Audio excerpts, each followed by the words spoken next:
عربی زبان کی فصاحت دیکھیے کہ مکھی کو ذباب کہا جاتا ہے۔ یہ اسم دو فعل سے مرکب ہے، ذب اور آب۔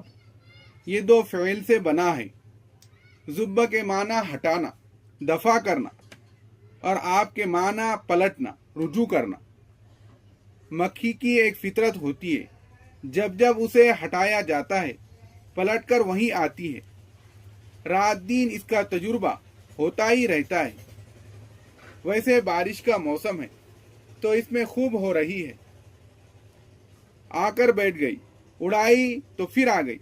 یہ اس کی فطرت و خصلت ہے۔ مکھی کی ایک اور فطرت ہے کہ بڑوں بڑوں کو نہیں چھوڑتے۔ خلیفہ مامون رشید خطبہ دے رہا تھا، ایک مکھی اس کے منہ پر آ کر بیٹھ گئی۔ اس نے اڑایا، پھر وہیں آ گئی۔ بار بار ایسا ہی ہوا، حتیٰ کہ مامون پریشان ہو گیا۔ خطبہ مختصر کر کے نماز پڑھی، اور نماز کے بعد ابو حذیل بصری کو بلا کر پوچھا کہ اللہ تعالیٰ نے مکھی کو کیوں پیدا کیا؟ اس نے جواب دیا کہ متکبروں کے تکبر کو توڑنے کے لیے۔ امریکہ کا صدر سپر پاور اور سپر طاقتور، اس کے ناک پر مکھی آ کر بیٹھ گئی۔ وہ بھگاتا ہے تو پھر آ کر بیٹھ گئی۔ آج کل تو بڑے بڑے لوگوں کے لیے کیمرے لگے ہوتے ہیں، پوری تصویر کیمرے میں آ جاتی ہے۔ مکھی بھی آ گئی، وہ ہٹاتا ہے پھر آتی ہے۔ اس کو غصہ آ گیا، لیکچر موقوف کر کے انتظار کیا۔ دوبارہ جیسے ہی آئی اس کو مار دیا اور پوری تصویر کیمرے میں ریکارڈ ہو گئی۔ مکھی اللہ تعالیٰ کی ادنی سی مخلوق ہے، نجاست پر بیٹھنے والی ہے، مگر اس ادنا سی مخلوق میں بھی حق تعالیٰ نے کیسی حکمتیں رکھی ہیں۔ اس کی بینائی دیکھو کہ جہاں سے بھی ہاتھ لے جاؤ فوراً اڑ جائیں گی، حالانکہ اس کے سامنے کوئی آئینہ نہیں ہے، جیسا کہ کار میں اور بائک میں ہوتا ہے۔ اس میں نظر آ جاتا ہے کون پیچھے سے آ رہا ہے۔ بعض مفسرین نے لکھا ہے کہ مکھی کے اس کے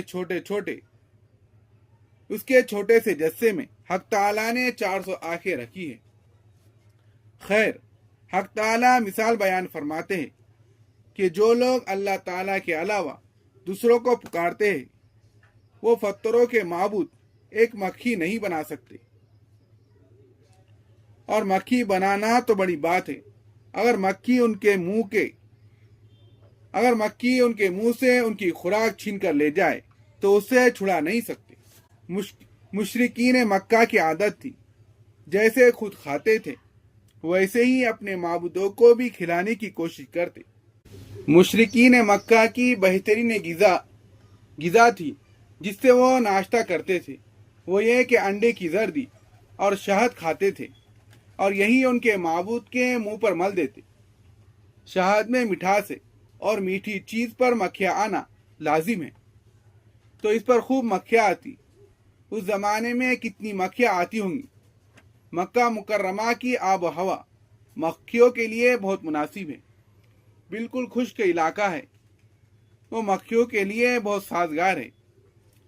اس زمانے میں دوائیاں چھاٹنے کے باوجود، اس کو ہلاک کرنے کے کتنے ہی آلات کے باوجود وہاں خوب مکھیاں نظر آتی ہے، تو اس زمانے میں کیا حال ہوگا۔